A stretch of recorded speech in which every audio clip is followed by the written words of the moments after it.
Aku percaya kepada Allah, Bapa yang Maha Kuasa, Khalik langit dan bumi, dan kepada Yesus Kristus anaknya yang tunggal Tuhan kita, yang dikandung dari Roh Kudus, lahir dari anak darah Maria, yang menderita sengsara di bawah pemerintahan Pontius Pilatus, disalibkan, mati dan dikuburkan, turun ke dalam kerajaan maut. Pada hari yang ketiga, bangkit pula dari antara orang mati, naik ke sorga, duduk di sebelah kanan Allah, Bapa yang Maha Kuasa. Dan dari sana ia akan datang untuk menghakimi orang yang hidup dan yang mati.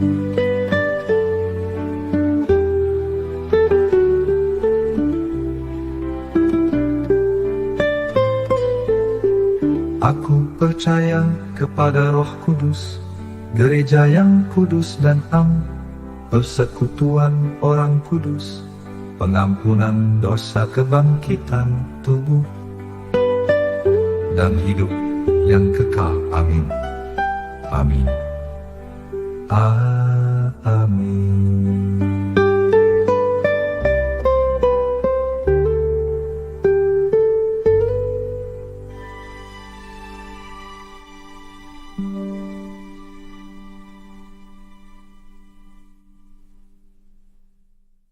Shalom, shalom sahabat sekalian, luar biasa. Saya bersyukur kita sudah berapa bulan ya, yang jelas sudah mencapai 3 pasal dan ini pasal ketiga dan kita sudah masuk di maaf maksud saya ada 3 kitab yang sudah kita bahas, Amsal, Pengkhotbah, sekarang Mazmur, sudah mencapai pasal 116. Itu kasih karunia Tuhan. Jujur awal-awal saya ini ragu-ragu apakah mungkin saya bisa konsisten. Dan ketika kita mencintai Tuhan, maka tubuh kita meminta kalau kita, apa ya,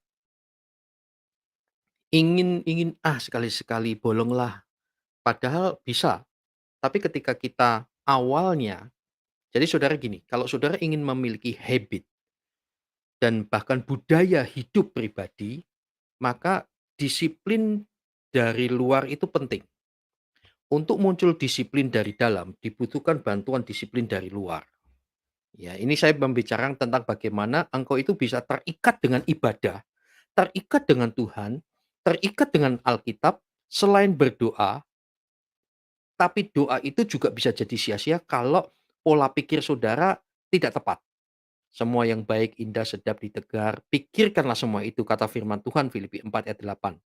Itu harus saudara pegang loh, cara berpikir penting. Kalau tidak, engkau tidak akan terikat dengan Tuhan. Engkau terikat dengan dunia. Jadi begini saudara, ya kita mulai introduce itu dulu ya, karena saya tadi merenung, wah udah berapa bulan ya tiap pagi, pernah bolong itu pun karena saya tidur kebablasan ya, padahal udah bangun. Ini saudara, nah ini, saudara, ingin menuju ke sini kan, fokus ya, di sini ya. Nah, saudara ini pentingnya namanya fokus. Untuk fokus dan dibutuhkan untuk ke sana visi, itu dibutuhkan yang namanya DKK. Apa itu? Disiplin, komitmen, konsisten. Perhatikan saudara, engkau harus dikuasai oleh ini, disiplin, komitmen, konsisten. Disiplin itu bukan hukuman, tetapi aturan yang jelas dan, eee, engkau mengerjakan aturan yang benar, itu disiplin. Lalu komitmen mengikatkan diri dan konsisten itu terus-menerus. Nah, disiplin dari dalam, ini muncul dari dalam sini Saudara. Disiplin itu artinya muncul sebuah cinta, kasih kepada Tuhan, intinya ya tergantung peruntukannya disiplinnya dalam hal apa. Nah, disiplin inilah saudara yang akan mengarahkan saudara pada ini, disiplin, komitmen, konsisten. Namun, ini nggak bisa sekedar, oh doa selesai gitu, enggak. Tetapi juga pola pikir di sini saudara, ya cara berpikir Anda. pikiran saudara. Dibutuhkan bantuan disiplin dari luar. Ini maksudnya apa, saudara? Itulah, saudara, yang disebut Torah. Torah itu kan ukuran penuntun hukum-hukum. Itu maksud dalam saya hanya ngambil, apa namanya, istilahnya saja ya, saudara. Nah, inilah yang saudara harus fokus karena Torah ini bicara tentang di sini, saudara. Nah, saudara harus dengan sengaja masuk di sini. Ukuran-ukuran, tolok ukur, bagaimana kasih dan lain sebagainya. Maka akan muncul disiplin dari dalam. Jadi disiplin dari dalam itu di sini ya, saudara. Dibutuhkan bantuan dari luar. Contoh, saudara sulit untuk bangun jam 4 pagi, sulit bangun untuk jam 5 pagi. Nanti jam, 5 atau jam 4 kurang 15 menit, engkau sudah putar apa, alarm Anda. Awalnya kau matikan, awalnya kau dengar capek-capek, tapi engkau itu ada kemauan, ya, ada komitmen, aku mau." Tubuh kita awal-awalnya dipaksa. Awal-awalnya dipaksa dipaksa dipaksa awalnya. Lama-lama jadi kebiasaan, Pak. Saya ini sudah punya alarm alami. Ya kadang-kadang saya jujur ya, kadang-kadang, mau tidur terus ya setelah, mengajar begini pengennya, tidur lagi gitu. Ya tidur secukupnya, tapi ya itu tubuhlah yang meminta. Disiplin dari dalam itu, engkau berhasil mengubah habitmu yang biasa seenaknya sendiri saat ini kau arahkan kepada firman, kepada Tuhan. Itu bukan hanya soal doa pagi ini saja, Saudara, termasuk ibadah minggu. Hari Minggu itu tubuhmu akan meminta, sampai seperti itu istilahnya ya, Saudara. Nah, itu berarti disiplin dari dalammu berhasil. Karena apa? Disiplin dari luar itu maksudnya apa? Antara lain adalah kesepakatan schedule bersama, kesepakatan jadwal bersama. Misalkan hari Minggu kemarin ya, gerejamu sepakat jam 8 pagi. Awalnya kok banyak alasan, tapi akhirnya kau paksa dirimu terus sampai akhirnya sebelum jam 8 itu pasti tubuhmu meminta, udah bangunlah, rasanya pengen mandilah, pengen persiapan. Nah itu dia, dibutuhkan itu dan itu dibutuhkan adalah kerendahan hati di sini. Haleluya, luar biasa ya. Sehingga saudara, engkau di sini sampai engkau tubuhmu meminta fokus kepada kasih Tuhan, maka engkau akan terlepas dari belenggu maut. Hari ini kita akan membahas ngaji bareng kita, terluput dari belenggu maut. Mazmur 116. Kita berdoa. Terima kasih Tuhan, Engkau baik, Engkau luar biasa. Berbicaralah Tuhan. Terima kasih, kokohkan kami supaya tubuh kami Tuhan meminta untuk mendengar firman.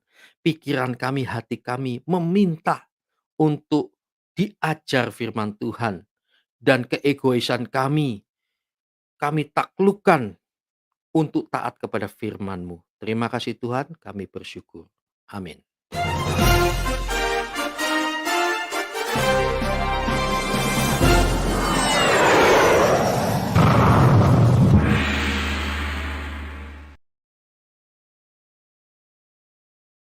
Puji Tuhan puji Tuhan puji Tuhan, dan kita akan lanjutkan ngaji bareng kita. Hari ini topiknya Mazmur 116, terluput dari belenggu maut. Terluput itu berarti terhindar dari belenggu. Belenggu saya ilustrasikan seperti orang diborgol dari maut. Maut itu macam-macam pengertiannya. Bisa kematian, hukuman dosa, kehidupan kekal di neraka, kesulitan-kesulitan dan lain-lain. Nah, bagaimana kita terlepas dari namanya maut ini selalu artinya negatif. Betul ya? Artinya negatif. Bagaimana kita terlepas? Hari ini kita belajar dari Pemazmur 116. Pelajaran singkatnya adalah Daud belajar untuk bersyukur. Bayangkan nih, raja yang sudah pengalaman luar biasa dengan Tuhan masih bilang belajar untuk bersyukur. Saudara, bersyukur itu perlu belajar. Kok bisa ya? Coba banyak orang itu nggak tahu mengucap syukur di berbagai tempat. Saya pun kadang-kadang, kok nggak bersyukur ya? Masih ngeluh loh. Dulu nggak punya tempat ibadah, wah sangat sederhana, oh semangat. Begitu sudah mungkin tidak seperti yang diimpikan nih, tapi sudah representatif lah, sudah nyaman lah, masih ngeluh. Saudara bersyukur, ayo saudara ikuti saya, dalam hal ini bukan kesempurnaan saya, belum belum, tetapi artinya apa, perubahan-perubahan hidup saya. Dulu penuh keluh kesah, waktu kuliah itu sok pinter, dosen dikritiki, ini, kemudian dulu ketika awal-awal, eee, di bawah sinode, di bawah badan pengurus daerah, wah kalau ketemu teman yang pasukan sakit hati atau sama-sama mungkin saya nggak sakit hati ya, tapi kritikan-kritikan itu, dahsyat. Wah, jago kalau ketemu itu ngomongin BPD-nya lah, ngomongin yang sana, ngomong sini, semakin tajam, semakin panjang, wah rasanya kayak bener gitu, sok-sok, ya orang Jawa bilang. Sekarang saya berubah, Pak, saya berubah, iya. Walaupun saya tahu dia mengkhianati, dia aduh saya santai aja, nggak, tetap fokus, fokus kepada calling Anda apa, ya. Kita, ya, punya visi bersama. Ya, visi bersama ini semuanya tuh sama kok sebetulnya. Ujung-ujungnya Anda mau gereja manapun juga, saya yakin dengan berbagai pilarnya yang berbeda ini ya, ini misalkan sinode. Nah nah, arahnya tuh ya mau sinode warna apapun sebetulnya sama. Setelah saya renung, hanya pengkalimat-pengkalimatannya semuanya akan hebat-hebat. Semuanya saya yakin itu. Wah, dengan ini, dengan itu penjelasan, penjabaran-penjabaran yang dahsyat. Ujung-ujungnya apa sih? Kalau tak simpulkan ya sudah, tak simpul baru pagi ini saya terpikir, tak simpulkan, yaitu apa? Roma 14 ayat 17. Ujung-ujungnya kerajaan Allah. Anda mau protestan, mainstream, sampai Katolik, semua gereja karismatis, Pentakosta, Reform, saya rasa setuju. Ujung-ujungnya tuh apa? Kita membangun kerajaan Allah, paham ya saudara? Nah dalam hal ini, saudara kenapa ini Daud belajar untuk bersyukur? Mari bersyukur. Dengan yang lain, kesatuan, persatuan, tidak harus menjadi sama, tapi tujuannya ujung-ujungnya sama, mari gandeng tangan, haleluya, dan bersyukur dengan apa yang ada. Perjalanan saya dulu penuh keluh kesah, penuh menggerutu, saya nih puji Tuhan dengan apa yang ada. Oh kemarin, ibadah ada gangguan ini, oh ternyata mixernya itu kayaknya terlalu kecil misalkan atau apa, ya bersyukur apa yang ada, saya bersyukur ya. Ada orang memberikan diri, "Oke Pak saya masuk gabung untuk jadi soundman." Karena dia telah memberi diri untuk Tuhan. Dengan apa yang ada dia nggak nuntut, "Pak beli yang ini beli yang ini." Enggak, dengan apa yang ada, "Pak, oh ya saya ada yang kecil nih Pak, pakai aja." Wah otak-atik begitu sudah mau selesai ibadah baru ketemu selaknya baru ketemu, bersyukur, gitu loh Saudara. Kalau dulu uring-uringan, belajar bersyukur itu terus-menerus Saudara. Saya selalu berkata gini, dari nggak ada jadi ada, apalagi ini sudah ada, pasti akan memberkati, engkau akan bersyukur. Ada amin? Belajar terus bersyukur ya. Pasalnya ucapan syukur atas banyaknya kelepasan yang telah Allah berikan dengan murah hati. Berkat Tuhan mari hitunglah, kau niscaya kagum akan kasih-Nya. Ada amin Bapak? Coba hitung berkat Tuhan dibanding, eee eee, apa ya, kepedihan-kepedihan, lebih banyak pertolongan Tuhan, maka dari itu bersyukur, haleluya. Oke, Mazmur 16 Saudara, yang pertama terluput dari belenggu maut itu Saudara, karena itu saudara tadi ya belajar bersyukur ya, ayo mengasihi Tuhan atas segala perhatiannya. Apakah engkau saat ini seperti duduk di ujung tanduk? Loh saya setiap hari sepertinya duduk di ujung tanduk Saudara, benar Saudara. Ada orang nggak percaya bahwa saya juga mengalami kesulitan, saya tertindis, kadang-kadang rasanya aduh, bahkan ada yang harus saya jual rasanya, bener ingin saya jual itu rasanya. Tetapi saya melihat dan saya tetap bersyukur Tuhan menolong, Tuhan memberi perhatian, walaupun rasanya, aduh kok nggak puas kok, rasanya masih Tuhan masih banyak lagi, tetapi tetap mengasihi Tuhan. Ada orang pandai Saudara, kecewa sama Tuhan. Dan dia mengatakan, "Kenapa kok seperti ini? Kenapa kok Tuhan kalau kasih kenapa seperti ini?" Loh, mengasihi itu bukan berarti, mau apa, mengikut apa ya maksud saya, ngikuti maunya kami semua, itu berarti mengasihi? Tidak. Ada kalanya ingat jawaban Tuhan ada 3 apa, iya, tidak, tunggu. Ini jawaban Tuhan. Nah, yang dianggap jawaban Tuhan yang benar kalau jawabannya adalah iya. Termasuk kehidupan kita tuh maunya Tuhan iya terhadap apapun yang kita kerjakan. Sementara jawaban tidak dan tunggu dianggap bukan jawaban, padahal itu kan jawaban. Jawabannya apa? Tidak, kan gitu. Anak saya masih misalkan waktu umur 3 tahun, istri saya masak, lalu dia pengen ngikutin, baik kan, lalu dia minta pisau yang tajam dari yang dipegang istri saya, ya pasti tidak boleh. Dikasihlah, pisau mainan atau pisau yang tumpul, karena belum waktunya, kan begitu. Ya, itu contoh ya. Mengasihi Tuhan atas segala perhatiannya. Coba kalau nggak diperhatikan Saudara, bersyukurlah. Ayo belajar juga sama orang Jawa, ketabrak jebret, wah untung yang nabrak itu, mikrolet, jatuh di selokan, wah untung jatuhnya di selokan. Bayangkan kalau di sungai. Kakinya patah, untung kakinya patah, bukan kepalanya pecah. Lah orang Jawa itu bilang untung terus. Jadi bersyukur terus. Udah mati pun kepala pecah, untung mukanya masih kelihatan loh, untung juga Saudara. Iya Saudara, ayat 1 dan 2. Aku mengasihi Tuhan, sebab Ia mendengarkan suaraku dan permohonanku. Sebab Ia menyendengkan telinganya kepadaku, maka seumur hidupku aku akan berseru kepadanya. Aku mengasihi Engkau Yesus dengan segenap hatiku.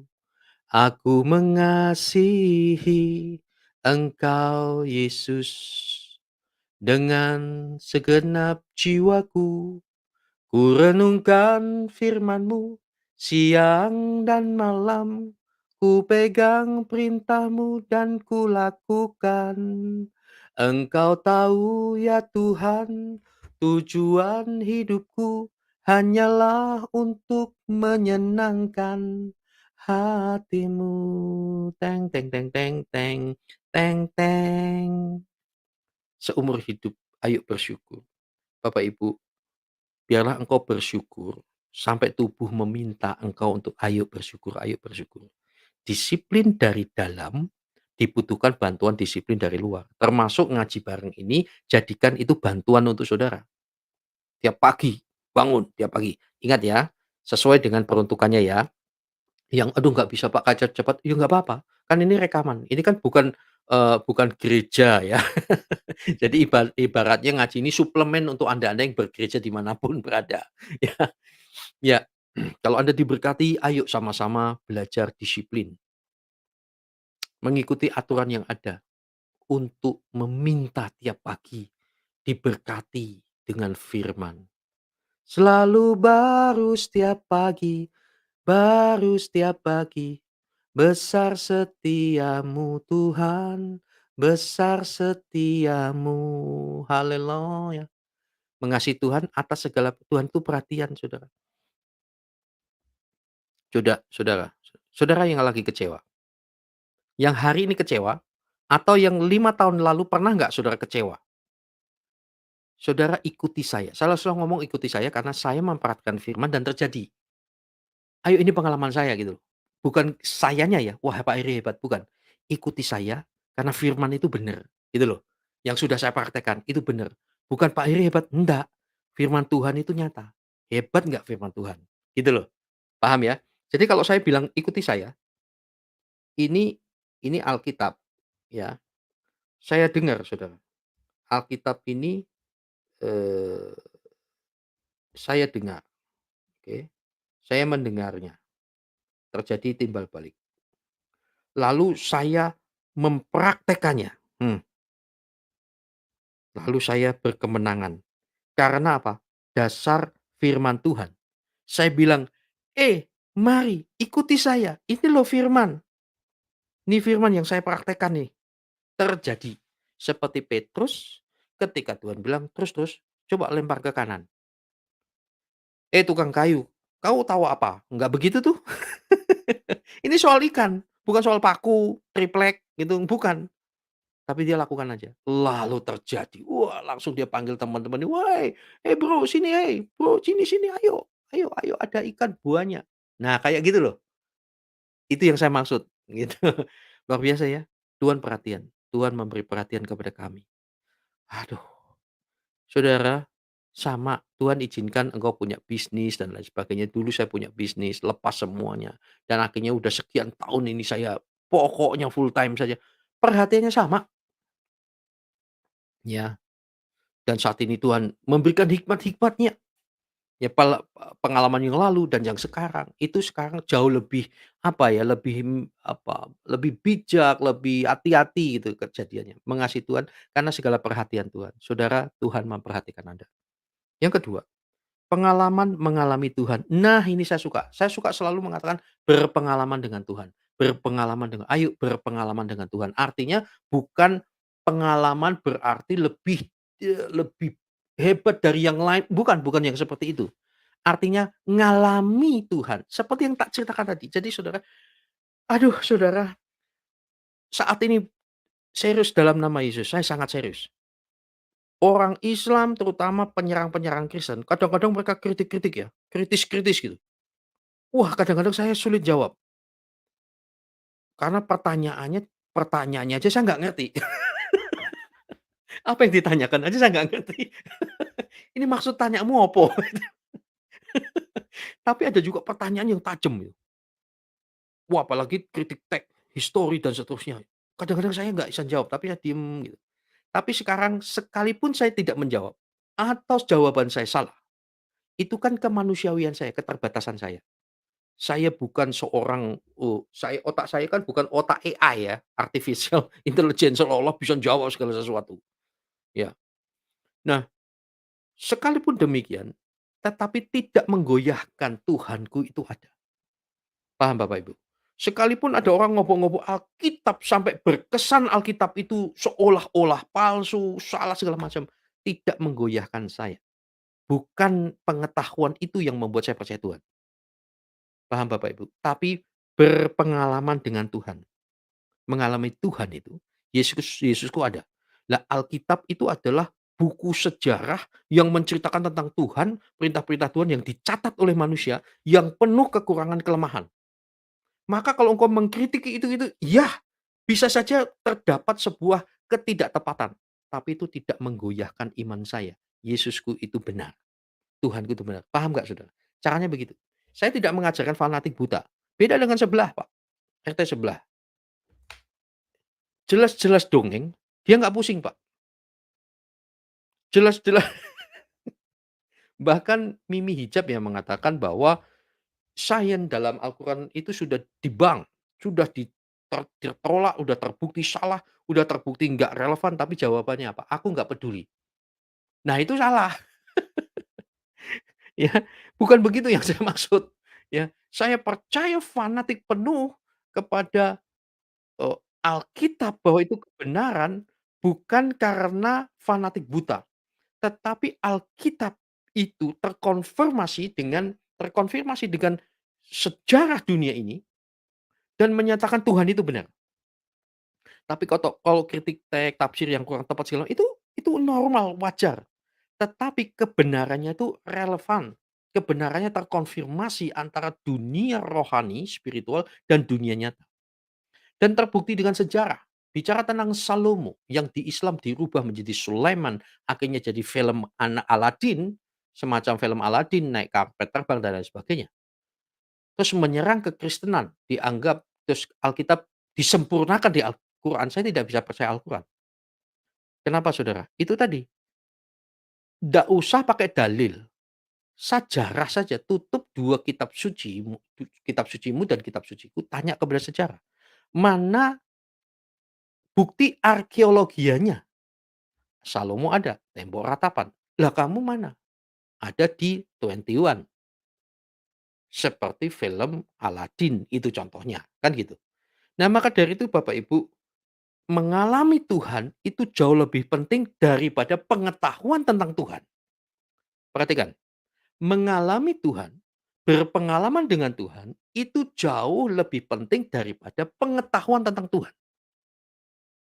Maka dari itu ada orang yang waktu lalu ya, saya dituduh, oh, abu-abu lah, bidat segala macam, ketemu, wah diserang.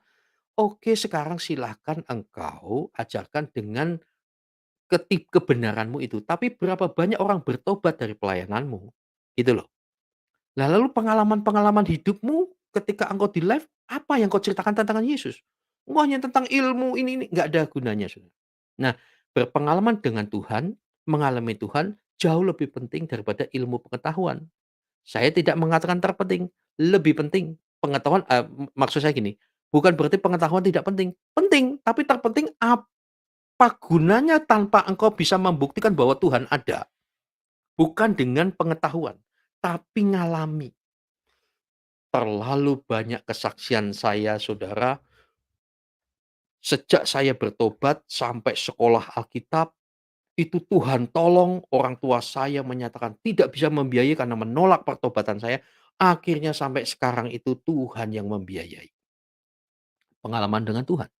Dan itu bisa dihitung, bisa dipikir dengan nalar, bukan seperti ini. Kan mau dongeng kah? Mau apa? Kamu dewa Zeus kah yang masuk cerita di sini? Apabila sudah ada di dalam Al-Quran, itu kebenarannya datang dari Allah, itulah kebenaran yang Ya, itu dia. Wis pokoknya aku nggak pusing. No dongeng, padahal terbukti ada dongeng. Nah, beda dengan kami, Pak, dengan Alkitab. Kebenarannya terkonfirmasi. Berpengalaman dengan Tuhan itu penting, Bapak Ibu. Ngalami Tuhan. Hmm, ayatnya yang ketiga dan seterusnya. Tali-tali maut. Nah, ini dia. Loh. Hmm. Nah, tali-tali maut telah melilit aku dan kegentarannya terhadap dunia orang mati menimpa aku. Aku mengalami kesesakan dan kedukaan. Tetapi aku menyerukan nama Tuhan. Ya Tuhan, luputkanlah kiranya aku. Tuhan adalah pengasih dan adil, Allah kita penyayang, dan seterusnya. Intinya dalam segala kesulitan Tuhan tetap menolong. Bahkan sampai ketika dia merasakan sampai berkata, "Aku ini berkata dalam kebingunganku." Semua manusia itu pendusta, semua loh, Saudara. Kenapa? Yang dusta itu bukan hanya orang non-Kristen, di dalam Kristen juga ada kok orang dusta. Bahkan dalam dunia pelayanan ngeri. Maka dari itu integritas itu penting, menjaga dan doakan terus ya saya supaya terus bisa menjaga integritas, tidak mudah, saya tahu. Amin. Nah, jadi Bapak Ibu, wah luar biasa ya berpengalaman dengan Tuhan. Bagaimana Tuhan menolong. Saya ngalami Tuhan. Bukan berarti segala sesuatu saya tinggal jentikkan tangan saya, cetek, langsung semua jadi, enggak. Tertolak, tidak disetujui, bahkan diserang, di apa, ngalami hari-hari, Saudara. Tetapi Tuhan pasti memberi yang terbaik. Dikecewakan, katanya ngomongnya ini dulu janjinya A, B, C, D, E, ternyata ketika sudah waktunya, loh pada diem semua. Loh kok mana ini? Orang Jawa bilang, "Kok dijarno, didiemin," gitu.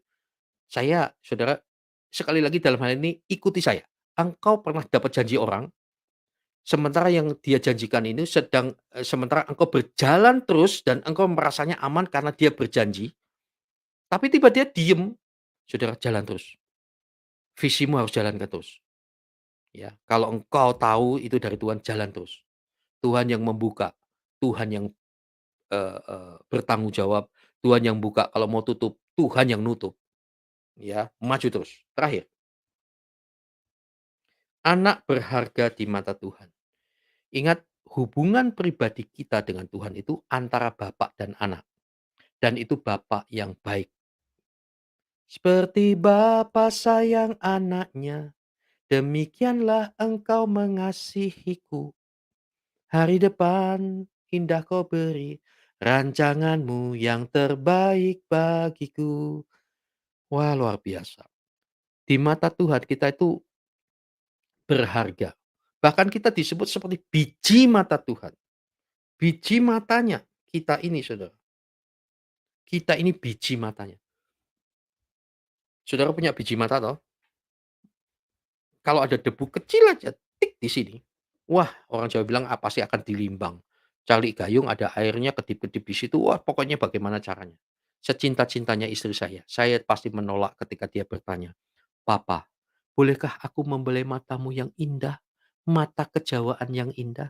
Saya pasti jawab dengan lembut, "Sayang, jangan." "Kenapa, Pa? Apakah engkau tidak sayang aku? Aku sayang padamu, sayang. Tapi kalau kau belai mataku, pedes, sayang." Ya, berharga kita ini, Saudara. Nah, 16 sampai 19 itu bagian terakhir. "Bagaimana akan kubalas kepadamu segala kebajikannya kepadaku? Aku akan mengangkat piala keselamatan dan menyerukan nama Tuhan, akan membayar nasarku kepada Tuhan." Bahkan berharga di mata Tuhan ini biasanya dalam kedukaan, orang mengambil ayat ini ya, berharga di mata Tuhan, kematian semua orang yang dikasihinya. Mau jenis matinya kayak apapun, Saudara. Luar biasa nggak? Tuhan memberkati Anda di pelataran Tuhan, di tengah-tengahmu, ya Yerusalem. Haleluya. Karena itu aku akan mempersembahkan korban syukur kepadamu dan akan menyerukan nama Tuhan, membayar nasarku. Nah, bayar nasarmu. Saudara pernah walaupun di dalam hati engkau Tuhan tahu loh, oh aku akan begini. Aku akan begini di sana. Aku akan begini terhadap dia. Aku akan begini.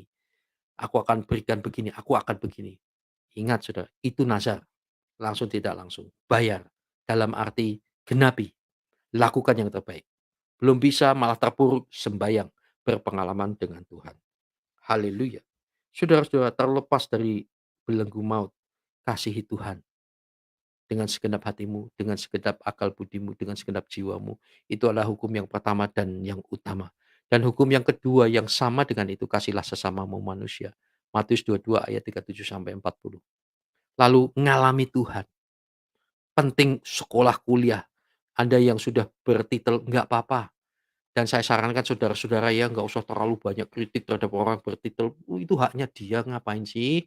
Gitu ya. Memang ada sih ekses negatif, tapi ya marilah kita lihat yang positif saja. Saya tidak membela diri, saya lagi mengingatkan kadang-kadang orang-orang itu ya, hanya melihat dari sisi-sisi, kurangnya saja. Ayo saling mendukung satu dengan yang lain, terpenting lagi adalah berpengalaman dengan Tuhan.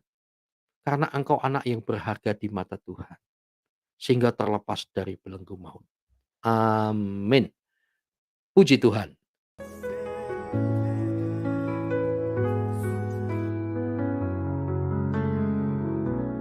Bapa kami yang ada di surga, dikuduskanlah namamu, datanglah kerajaanmu, jadilah kehendakmu di bumi seperti di surga. Berikanlah kami pada hari ini makanan kami yang secukupnya, dan ampunilah kami akan kesalahan kami, seperti kami juga mengampuni orang yang bersalah kepada kami. Dan janganlah membawa kami ke dalam pencobaan, tetapi lepaskanlah kami daripada yang jahat. Karena Engkaulah yang empunya kerajaan dan kuasa dan kemuliaan sampai selama-lamanya. Amin.